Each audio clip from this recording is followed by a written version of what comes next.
Assalamualaikum warahmatullahi wabarakatuh.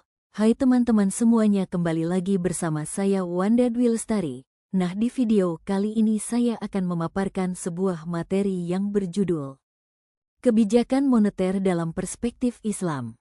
Nah, langsung saja yang pertama yang akan saya bahas yaitu definisi dan konsep kebijakan moneter. Jadi, kebijakan moneter adalah upaya mengendalikan atau mengarahkan perekonomian makro ke kondisi yang diinginkan, yang lebih baik, dengan mengatur jumlah uang beredar. Yang dimaksud dengan kondisi lebih baik adalah meningkatnya output keseimbangan dan atau terpeliharanya stabilitas harga, inflasi terkontrol.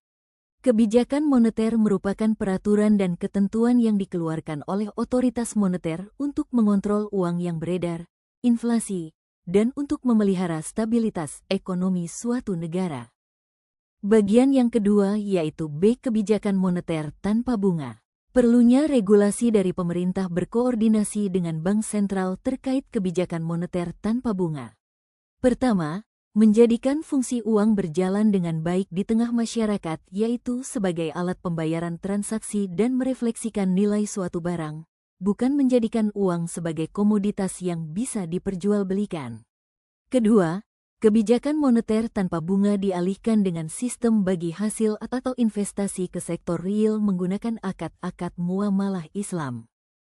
Bagian C. Posisi bank sentral dalam Islam. Nah, di mana fungsi utama bank sentral dalam konteks Islam meliputi 1. Penerbitan mata uang.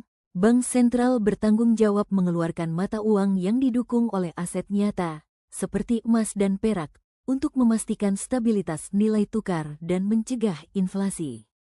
2. Pengendalian jumlah uang beredar, mengatur peredaran uang agar sesuai dengan kebutuhan sektor real, sehingga tercipta keseimbangan antara penawaran dan permintaan uang.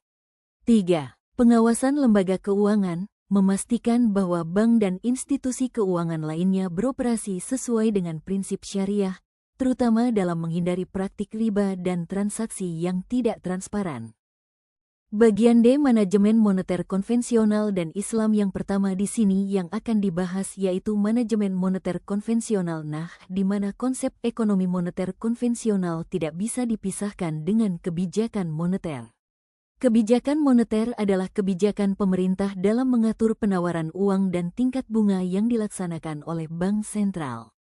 Bentuk kebijakan moneter ini terdiri atas kebijakan moneter kuantitatif dan kebijakan moneter kualitatif.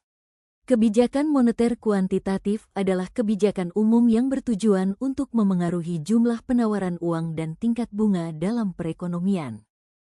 Yang kedua yaitu manajemen moneter Islam, di mana konsep manajemen moneter Islam adalah pengelolaan moneter yang berbasiskan pada nilai-nilai Islam, yang diharapkan akan menciptakan stabilitas harga dan perekonomian yang kondusif dalam memberikan kontribusi terhadap pencapaian tujuan-tujuan pembangunan ekonomi suatu negara.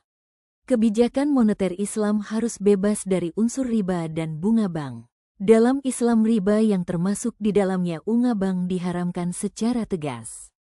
Materi terakhir yaitu aplikasi instrumen moneter Islam. Nah, pada sistem ekonomi dalam Islam, selain mempertimbangkan target kebijakan, perumusan dan penentuan instrumen moneter tentu harus mempertimbangkan strategi yang sesuai dengan prinsip dan aturan Islam.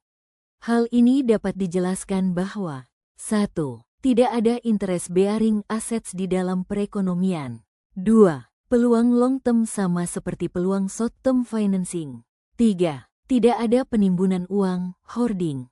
Sejalan dengan hal itu, instrumen moneter Islam dikhususkan untuk memiliki fungsi yaitu menjaga keseimbangan antara sektor real dan sektor keuangan dalam perekonomian, mencegah penumpukan jumlah uang di sektor keuangan secara berlebihan, mencegah pelipat gandaan uang tanpa dilandasi kegiatan produktif di sektor real, meningkatkan daya tahan perekonomian pada masa krisis, menjadi channel untuk menyalurkan kelebihan dana di perekonomian, dan mengoptimalkan alokasi sumber daya perekonomian.